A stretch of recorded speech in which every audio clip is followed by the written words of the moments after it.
Hey, my English not so good. Do you mean my English isn't very good? Yes, I'm sorry. How often do you practice speaking? I have anyone to practice with. Do you mean I have nobody to practice with? Yes, how can I learn English? If you have nobody to practice with, you need an AI tutor like me, and it will teach you English in no time. Wow, but how to get this? Try Makes You Fluent today. It costs way less than a tutor, mere cents, and it will get you fluent in 6 weeks. Wow, such much amazing. You have a lot more to practice. Click the link and start now. Thank you.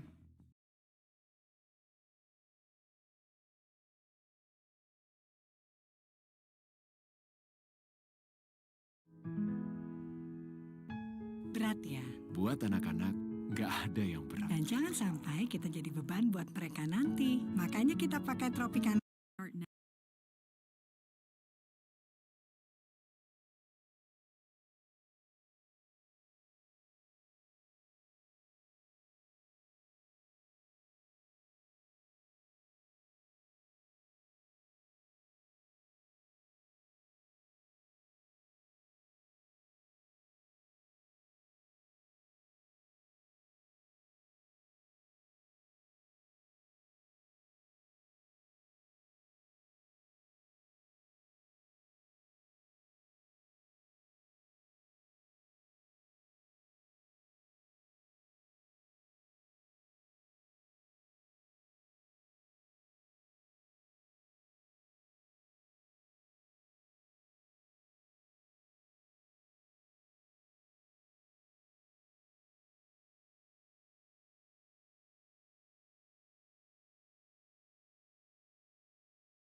Nah ini walaupun semuanya sudah kenal sama Kak Jerom, cuman ada baiknya saya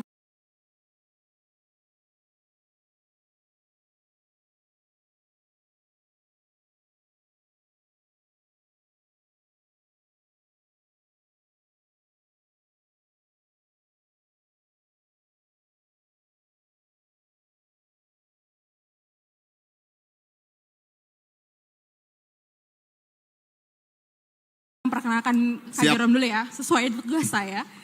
Jerom Pauline adalah seorang konten kreator dan CEO Mantapu Academy. Dia adalah sosok inspiratif di balik jargon populer dari Mantapu Jiwa. Mantapu jiwa, benar. Apa? Kuis matematika nanti. Siapin aja kalian ya. Kalian bikin bebas matematika dari sini. Tidak. Tidak hanya membagikan konten, dia membagikan semangat perubahan seminar, kolaborasi dengan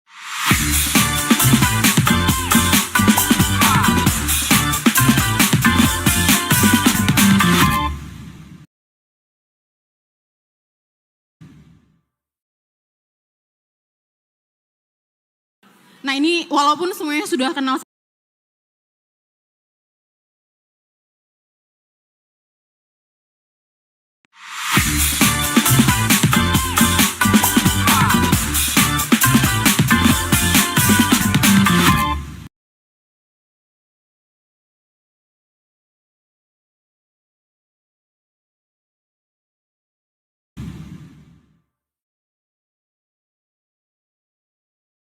Nah ini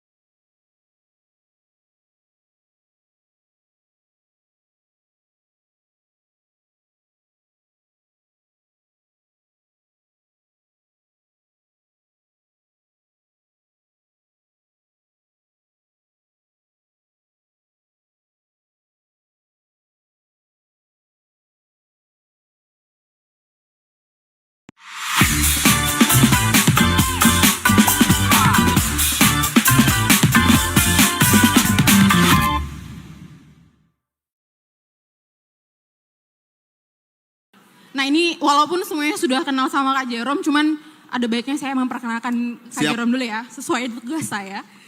Jerom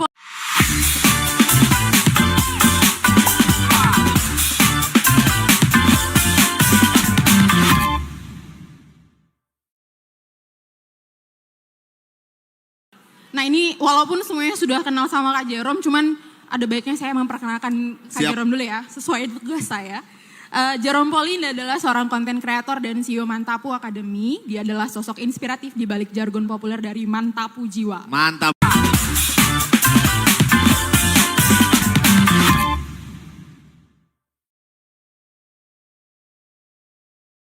Nah ini walaupun semuanya sudah kenal sama Kak Jerom, cuman ada baiknya saya memperkenalkan. Mantap jiwa, benar. Apa?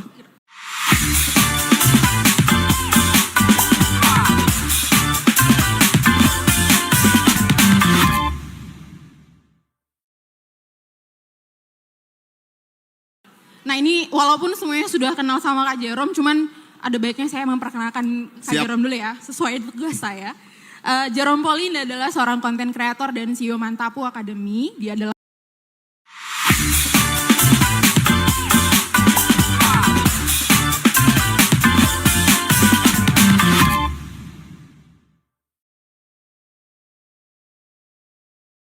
Nah ini walaupun semuanya sudah kenal sama Kak Jerom, cuman ada baiknya saya memperkenalkan Kak Siap. Jerom.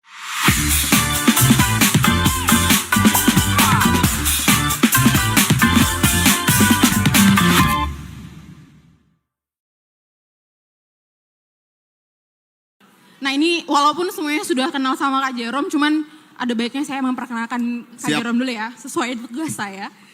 Jerom Pauline adalah seorang konten kreator.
Translate.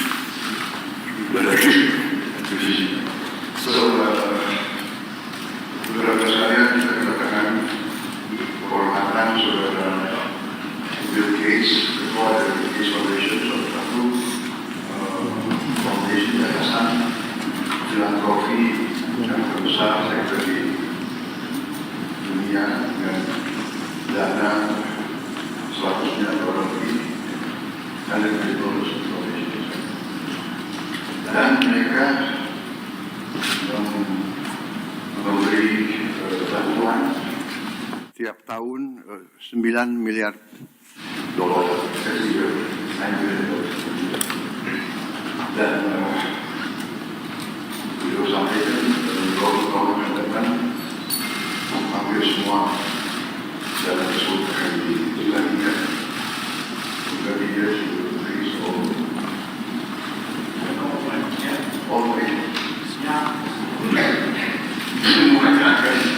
Diserahkan dari inilah apa ya pendekatan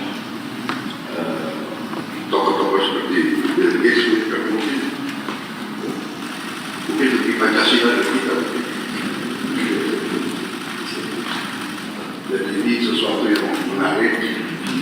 Nah, tadi saya bicara dengan beliau telah memberi hibah ke Indonesia senilai 159 juta dolar, di kesehatan 119 juta, pertanian 5 juta, teknologi 5 juta, bantuan sosial lainnya lintas sektor programnya lebih dari 28 juta.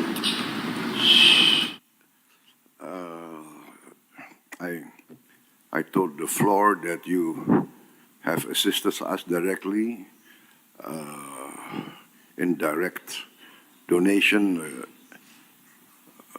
more than 159 million US dollars since 2009, mostly into health, terutama hal-hal strategik seperti vaksin polio. Beliau bantuannya 1,3 triliun, dan sekarang kita Bio Farma salah satu produsen 2 miliar dosis vaksin tiap tahun, dan ini untuk dimanfaatkan 42 negara di seluruh dunia, dipakai oleh 902 juta orang. Jadi hal-hal semacam ini, belum lagi vaksin lain, teknologi mRNA, dan teknologi pembuatan vaksin yang luar biasa. Terutama beliau sedang kembangkan vaksin TBC untuk dunia, tapi Indonesia akan jadi salah satu tempat yang akan diuji coba. Dan kita harus mengetahui bahwa TBC memakan korban kita cukup besar, yang meninggal hampir 100.000 tiap tahun, dan itu tekad kita untuk menurunkan. Dan beliau menunjukkan komitmen beliau untuk terus bantu kita di bidang itu. Juga untuk beliau sedang kembangkan vaksin malaria. So basically I informed them of all your commitments to help us control these very dangerous diseases that are endemic in our country, and the success of the polio vaccine. And we look forward to a breakthrough in the malaria and TBC, which I think will not be too far in the future. Saya kira banyak sekali yang bisa kita bicarakan, tapi untuk mempersingkat, kita buka saja. Maybe we invite you to give us a bit of your ideas, your vision for the future. And tadi saya sudah sampaikan keputusan saya sebagai Presiden Republik Indonesia, karena dukungan beliau, bantuan beliau untuk Indonesia, tapi tidak hanya untuk Indonesia, untuk kepentingan manusia. Saya akan menggelar rapat Dewan Tanda Kehormatan, karena saya ingin atas nama bangsa Indonesia memberi bintang tertinggi kita untuk seorang warga negara asing, karena jasa-jasanya untuk bantu rakyat Indonesia dan rakyat dunia. I just announced that I've decided to convene our council for the national awards and to award Mr. Bill Gates for his contribution to the Indonesian people and the world humanity as a mark of his commitment, dedication to humanitarian causes. And we agreed that I will try to do it in September in New York during the United Nations season. So I think this is a lot, not a lot, all of us will be in agreement that you really deserve this for your contribution to the cause of humanity. Thank you very much. I invite you now to...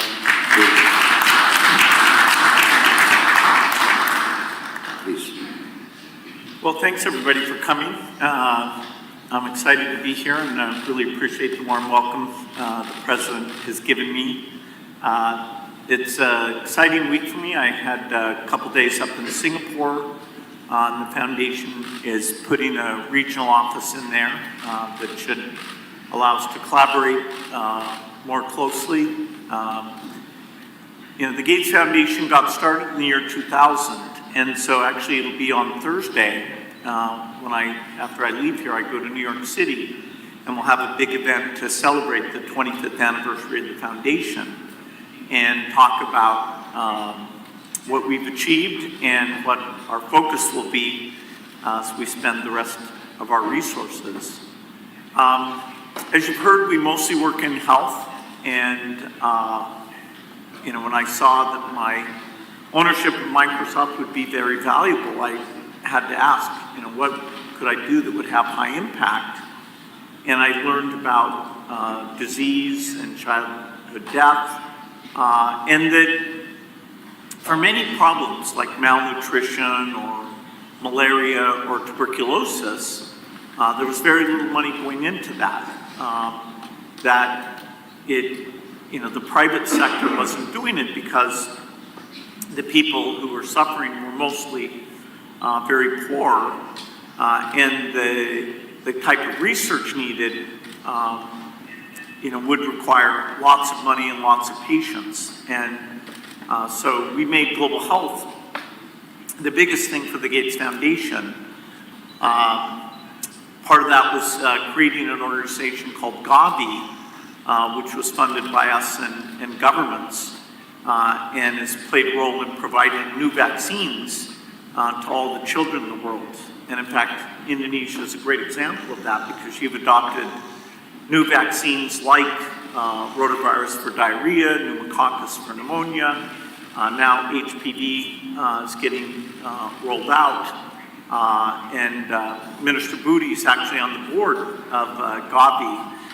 He got to know Gavi well during the pandemic when that was a very positive relationship between Gavi and Indonesia. So we're carrying that forward. The basic statistic that always is amazing to me is that when the Gates Foundation was started in the year 2000, 10 million children under the age of 5 died that year. And most of that was because of diarrhea, pneumonia, malaria, or a few things that make children vulnerable in their first 30 days. 90% of the deaths were in one of those 4 categories, and so we committed that we would study those, create new tools, including vaccines, and help get them delivered. And so in fact, the number of children who die under 5 has been cut in half. It's now below 5 million. Now that's 5 million too many. And actually in this region, including in Indonesia, that cut in half is true here as well. So it's been an amazing time period. And there's many new tools coming. We need a tuberculosis vaccine. And in fact, the trials for a tuberculosis vaccine have started, including with the strong relationship here in Indonesia. We have 2 of the sites where we're testing that vaccine are here, and that will help us know how well it works, and then that'll be a benefit to the entire world. You know, so we're doing those trials in Africa and India and here. Very excited about that. TB is a great example of a disease that, because the rich countries don't have the disease, it just doesn't get hardly any money for diagnostics or drugs or vaccines. And so that's been one of our big focuses. You know, lots still to do in health. You know, Indonesia is very serious about malnutrition, and we have a number of proven tools like what we call multiple micronutrient supplement that pregnant mothers can take instead of just taking folic acid and iron. They take a pill that actually has many vitamins in it. And yeah, Indonesia is one of the first to launch that with the goal to get that to all pregnant women very quickly. And it really makes a big difference. You know, a lot of women have anemia, which is an iron deficiency. And so the foundation has an approach where you can just go in one time and get an infusion, and it fixes the anemia. And so over the next year or 2, we'll come up with a plan to roll that out in Indonesia. You know, so a lot still to be done in health, but the innovation pipeline is very strong, you know, including in low-cost medicine. And of course, as we address infectious disease, where we still have this work to be done, you know, then we also need to start working on heart disease and diabetes and other diseases where the tools will be inexpensive. The only other area to mention that the foundation works in is agriculture, trying to make seeds more productive and understand soils and make fertilizer more appropriate, cheaper. Because of course, many of the lowest income people in the world are farmers. And so if we can make their crop more reliable, more productive, and that's a great thing, including things like chicken and cows, because a lot of the protein and value they get comes from livestock. So it's another area we have good relationships in Indonesia, working on things like banana, where you have a great genetic variety that we can do better on bananas for Indonesia, but also helping avoid some of these diseases. You know, the Gates Foundation loves to encourage philanthropy, and you know, I think philanthropy can be a very powerful force. Of course, it's not a substitute for the private sector or business. It's actually quite small compared to those other 2. And yet there are things like piloting new ways of doing education or piloting new medical tools where philanthropy can come in and do it in a unique way. And then if it works very well, over time, you know, government will change the educational approach or the health approach. You know, so, you know, and philanthropy can be a lot of fun. It can be very high impact. And so we've had collaborations, not just with the government, but also with some of the philanthropists in Indonesia. Dr. Tahir's worked with us over the years, the Tanoto Foundation, the Tahia Foundation, a number of you, and you know, we look forward to expanding that. Philanthropy is growing quite a bit. You know, for example, today in India, about half of the work we do is with philanthropists in India. And it's kind of a perfect combination because we understand the global science very well, and the local philanthropist understands that how you communicate, how you work with the government. They can go and see, is it really working, is it not working? And so these collaborations, I'm hopeful that we'll have more of those in the future. Even though there's a lot of challenges in the world today, some of the aid budgets are being cut in the rich countries because of the Ukrainian war and other challenges. I actually am optimistic that even if in the short run, in some parts of the world, particularly Africa, that the death rate may actually go back up a bit. If we take a longer time frame, and look at the next 20 years, I think we can achieve a lot. We can finish polio. The only disease that was ever eradicated was smallpox, and so polio would be the second major disease. We're very close to doing that.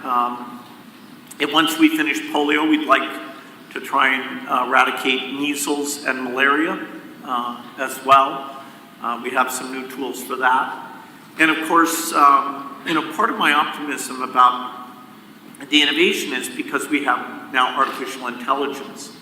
And artificial intelligence, I can't state strongly enough how amazing this tool is, even in the last 6 months. The improvement, I know Satya Nadella from Microsoft was here last year talking about data centers and working with the government on those, some of those things. But the AI is going to help us discover new tools, and even in the delivery of health and education and agriculture advice, we'll be using AI. So, I've really enjoyed the philanthropic work, and I look forward to doing more. And again, thanks for the incredibly warm welcome that the President has provided for me. Thank you.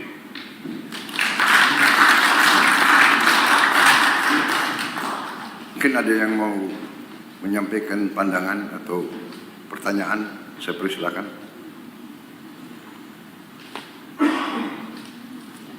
Silakan. Terima kasih Bapak Presiden. Well, first of all, thank you, Mr. Gate, for your contribution to Indonesia and also to the world. Under the direction of Bapak Presiden, actually, as a Minister of Investment, and also at the same time, I lead the CEO of Negara, which is our newly established sovereign wealth fund. And actually, yesterday morning, we had a discussion with your team, because in Negara, we also setting up the Negara Trust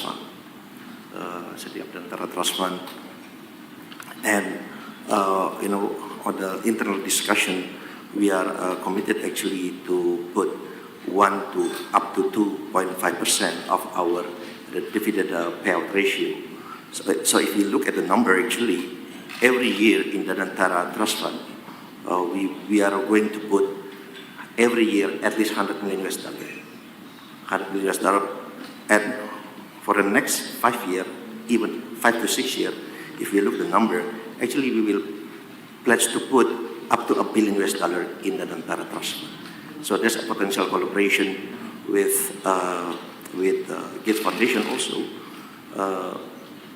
because we are looking also in the same line of industries such as education, health, sanitation, and poverty alleviation. So again, there's potential collaboration, and we look forward get your feedback also on this. Thank you. And ladies and gentlemen, I'm working with Pak Rosan basically because every year I have a 1 billion rolling over grant for all institutions, and most of them come from the Gates only, like Global Fund. Yeah. And that is where I learned that in developed country, the philanthropy funding average is 2% of. So the potential in Indonesia with 1.5 trillion GDP is $30 billion per annum.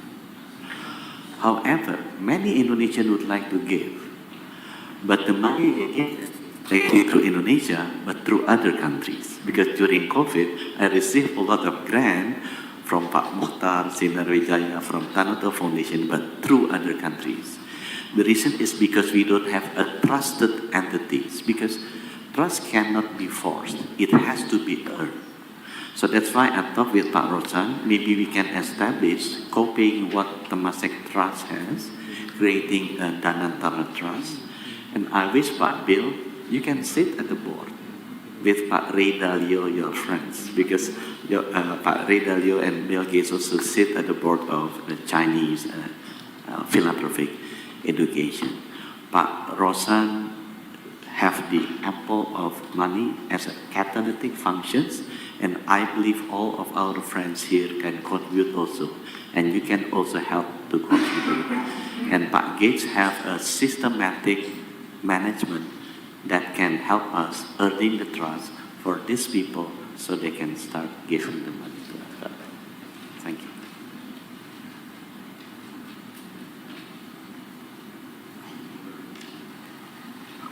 Mr. Gates, would it be possible to talk about non-health issues today? Certainly. Thank you. My understanding is that you're very interested and you've invested a lot of money in renewable energy.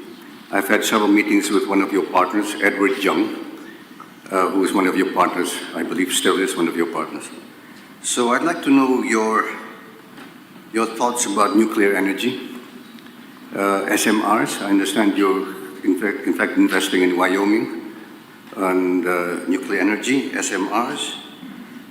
You may know that our government is going to embark on a very ambitious nuclear power generation program. The second thing is on nature-based solutions. I'm very much into nature-based solutions and environmental issues. Reforestation, basically, is my passion, wildlife, and through wildlife, reforestation and restore habitats for wildlife.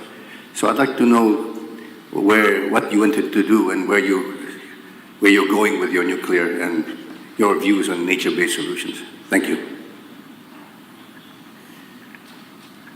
Yeah, so, as I started doing the foundation work, it became clear to me that we need low-cost electricity to help countries develop. But I also started to be educated about climate change and, understanding that, we have to reduce emissions eventually to zero. And so I talked to my friends about, okay, can we make nuclear energy cheap? So I started a company in 2006 that's called TerraPower to make what's called the fourth generation reactor. Today's reactors are water cooled and they have a lot of pressure in the reactor.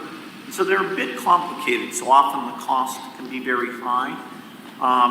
And so I thought it's very hard to start a new design, but that would be a huge benefit. And so now it's taken longer than we expected. We started out as being a joint venture in China, and then the US government decided they didn't like us working in China. And so we had to change, and actually now, as you said, we're building our first reactor in the United States. There's a lot of countries that really need nuclear energy. And so we have to make it cheap, and we have to show that this new design is extremely safe. And, places like Japan, South Korea, France, the UK, they have in their plans a desire to use nuclear energy. But right now the plants are expensive. And so we are hoping as we build 20 of these reactors that the cost can be very low. Part of that will be through a very strong partnership we have with some companies in South Korea. Hyundai and SK are investors in this work. And so in 2030, that first reactor will turn on.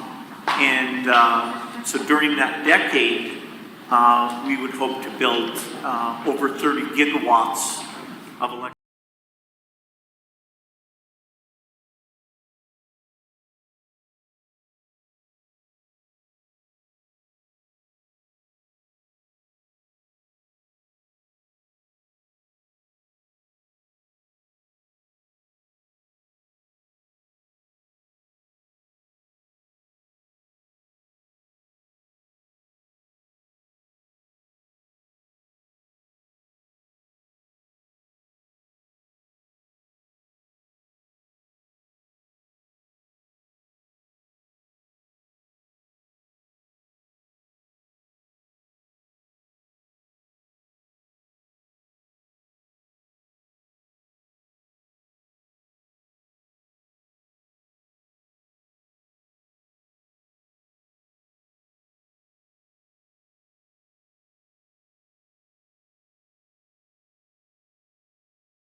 If it's okay, I would like to welcome Mr. Gates. My name is Arini Subianto. I'm from Persada Capital Investama. In fact, I just met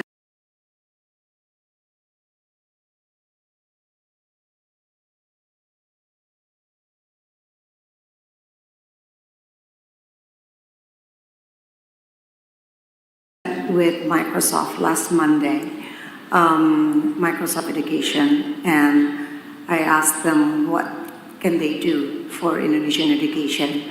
I'm primarily working with a few CSRs within my work, and we learned that we really need to address the quality of teaching, because otherwise there's no way for us to increase the quality of education if the teaching faculties are not standard. And I learned from the Microsoft team that you actually have the Copilot AI, which enables self-teaching for a lot of teachers or teaching faculty. And the question that I asked on Monday, which now I'm going to address to you, is there any way that we could actually collaborate more and give more? Because I would like to actually knock on doors. Buat bapak-bapak di sini for to everyone that's present here, because the government will not be able to do it alone. The private sector needs to actually contribute in eradicating illiteracy and improving the teaching quality. Hence, we can actually achieve higher order thinking. Unfortunately, that is the biggest hurdle that we experience in finding new talent in employment. And I heard Bapak Presiden had pushed for the AI learning and everything. Unfortunately, we don't have the infrastructure in terms of the brain capacity to even think properly to create simple tasks. So I wonder if we could actually use your Copilot to be deployed to around Indonesia using the hands of CSRs, because there's no way we can do this alone. No way one party can do it alone. Using the tools of everybody's CSRs, as you said, nobody trusts to give money to people they don't know, like Pak Budi had said, and I completely agree with that. So if they know everyone that sits here and actually working for the same cause and the same vision, the basic need that we need is to help our teachers, teaching faculties all over Indonesia, from maybe -10 to become -5, -5 to become 0, and hopefully the more elite education could become more global standard. So it's a very big question, but that's basically the essence. Thank you. Yeah, so, obviously I think, if you've got two things that help the future of your country, that health and education, would go together. The healthier the kids are, less stunting, malnutrition, the more they can be educated, and then, of course, the more they're educated, then their, economic output allows the government to put more into health, and you get this virtuous cycle. If you look at education statistics in this region, the two exemplars would be Singapore and Vietnam. Singapore is kind of amazing, which is, okay, they're rich and it's partly cultural, but their education outcomes are really amongst the best in the world. Vietnam, for its level of income, is the best in the world. They run, and it's not through the use of technology. I'm a huge believer that, particularly as you get up into high school and college, that having access to these learning tools, these tutoring tools from AI will help. But the key thing that allows a country to be an exemplar is that they train the teachers well, and they have very high expectations for the teachers. In some countries, the teachers are so politically strong that asking them to do this, what's called structured pedagogy, sometimes doesn't work well. Our education work is a very small part of the foundation, only about 4%, and most of it's in the US, but we have some partners in India. Ashish Dewan, who's actually board member of the Gates Foundation. And India's a good story because 5 years ago I would have said to you, India is not very serious about education because the measurements, they weren't paying attention. But really in the last 5 years, they're adopting new practices, including structured pedagogy. They're seeing very good improvement from quite a low level.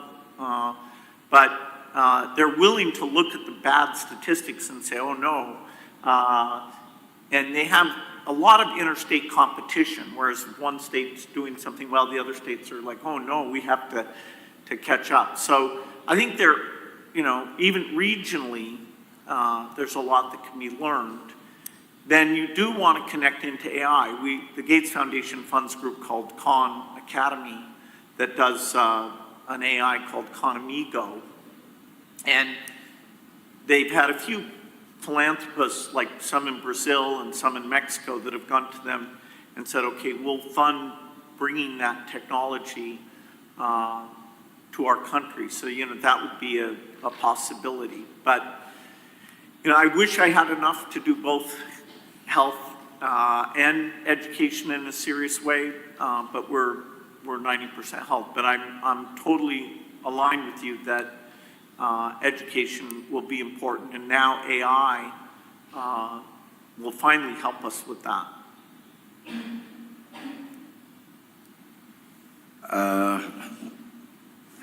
I think because of the time and Mr. Gates' very tight schedule, he has to fly to New York, so I apologize if I cannot give the opportunity to all of you, but at least we have heard the vision of Mr. Bill Gates, and Mr. Bill Gates promised also to sponsor very important events in Bali. First is about malaria, and the second is cervical cancer. Two important international conferences. Most of the important stakeholders around Asia Pacific will be there, and we are talking more and more about how we can interface and cooperate with the Gates Foundation on many critical matters. So I think we thank you, Mr. Bill Gates, for spending some time with us. And once again, I would like to thank you on behalf of the Indonesian people and the government for your commitment and your attention to important issues that we face. And yes, so we would like to acknowledge your great contribution, and also we would like to work together with you in the future. Once again, thank you very much. Yeah. Well, thank you all. I look forward to coming up with partnerships and all these different areas. So it's great to be here. Ya, saya minta maaf yang barisan belum kenalan, saya kira bisa maju ke depan untuk kasih tangan ke beliau. Kapan lagi ketemu Bill Gates? Cepat-cepat, tukang foto cepat.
Iya, Bapak dimang.